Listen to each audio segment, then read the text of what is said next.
age of fantasy, the wind died. The seas rage.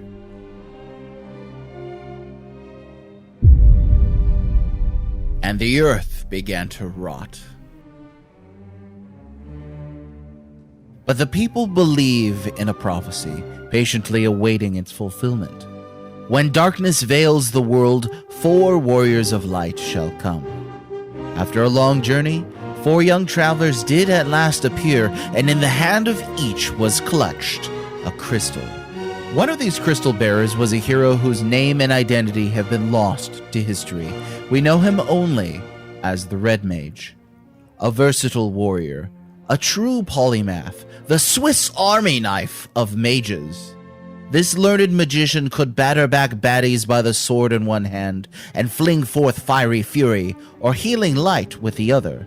He was the wearer of many hats, including this amazing one. A jack of all trades but master of none, his story founded a lineage of crimson wizards. This was Final Fantasy, the game that would eventually spawn the Final Fantasy VII franchise. Everybody knows that the masterminds behind Final Fantasy were your penultimate pen and paper RPG nerds, with their pocket protectors and D&D references. These references included things like numbers, dungeons, and also dragons, and the Red Mage himself. Sure, it's true that Square single-handedly invented the unspeakably handsome image of the Red Mage. We have to ask, as is the case with so many other Final Fantasy traits and tropes, is there either prototype or precedent to be found in D&D? Yes and no. Eager fans, as eager fans are, eagerly point toward the Bard, the beautiful, sharp-dressed man of song whose top hits included Frodo of the Nine Fingers, and no one spits like Gaston. Obviously, Square ripped off the Bard's incredible hat. But the more versatile spell sword minstrel archetype didn't come until 2nd edition, released 2 years after Final Fantasy. Is this mirrored inspiration between Final Fantasy and D&D yet another example of art imitating art? Or is there an archetype for the Red Mage in our own world, older than either Square or the creators of D&D? Consider the true Renaissance man, a term that's come to describe those people who are good at everything and we hate them for it. Men like Leonardo da Vinci, Gottfried Leibniz, and the guy on the front of the $100 bill. These are well-known polymaths. Without social lives or girlfriends, they were able to grind for experience for a lifetime, mastering many fields of study across biology, astronomy, physics, mathematics, and the arts. Benny Frank would go on to become the first American. Gottfried invented calculus, darn it, and Leonardo became a Ninja Turtle.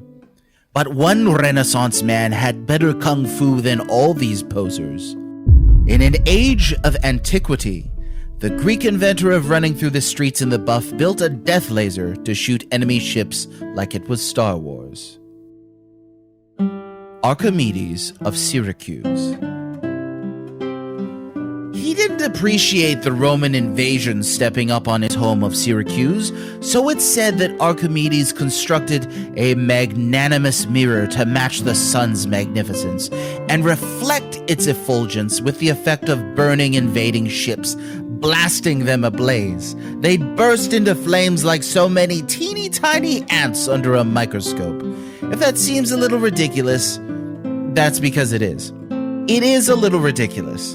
It's so ridiculous that the ultimate authorities on everything scientific, that's right, the Mythbusters, couldn't even replicate Archimedes' heat vision. Remember that episode? Sure, a couple of school kids pulled it off by burning up some stationary paper ships a yard or two away, but who are they to Savage and Tusk? Now look, Gameologica is a channel about the story with a capital S, exploring in ideas, connections, and inspirations throughout video games, through fable and myths and legends, or in spirituality and religions.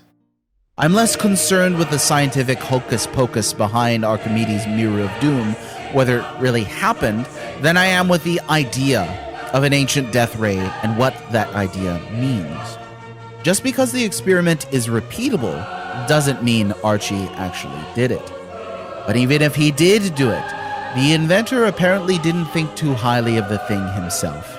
He didn't even write about it, or at least none of his diaries in which he did have survived. Instead, writers like Lucian of Samosata, Galen of Pergamon, and John Tzitzis of Constantinople, who in some cases lived centuries later, purported Archimedes set ships alight using what's sometimes known as Greek fire, perhaps a kind of slick, oily petroleum-like substance, or a chemical compound that burst into flame upon contact with water. Such an engineer, we are told, was Archimedes, and also Sostratus of Cnidus. The latter took Memphis for Ptolemy without a siege, by turning the river aside and dividing it. The former burned the ships of the enemy by means of his science. Now that's all fine and dandy, but what's this about mirrors? Where does that come from? Well, much later in history, Anthemius of Tralles wrote his book on miraculous engines, how the fire maker Archimedes created a weapon out of mirrors. Zonaras, a Byzantine Greek historian, mentions it as well, as does John Tzitzis. Wise Archimedes, that machinist, was a Syracusan by race, an old geometricia. The old man constructed some sort of six-angled mirror. He set that six-angled mirror in the middle of the rays of the sun, when it was midday both in the summer and the most wintry season. And when the rays later were reflected into this, a fearful fiery kindling was lifted to the vessels and reduced them to ashes from the length of a bow shot. Did it happen? Not according to the omissions of other historians like Polybius, Livy, and Plutarch, who covered the siege of Syracuse in detail without mentioning any death rays. But what's more important than the science of building an ancient las cannon is the idea that the Greeks were brave enough to stand up against the invading Romans and civilized enough to produce a genius like Archimedes. All these men are long dead, but this idea lives on. That's the kind of idea that wins wars, whether the death ray worked or not. Of course, the Romans did successfully invade and capture the Hellenistic city after their mighty siege, so maybe that idea really didn't come until later. As for the Red Mage, who knows? We're all inspired by the legendary polymathic geniuses of yestermillennium. Maybe the Red Mage was as well. Maybe Archimedes was into incredibly awesome and stylish headwear. Then again, if Archimedes really could cast Firaga, he couldn't have been a red mage anyway. Just don't get me started on the laptop he used.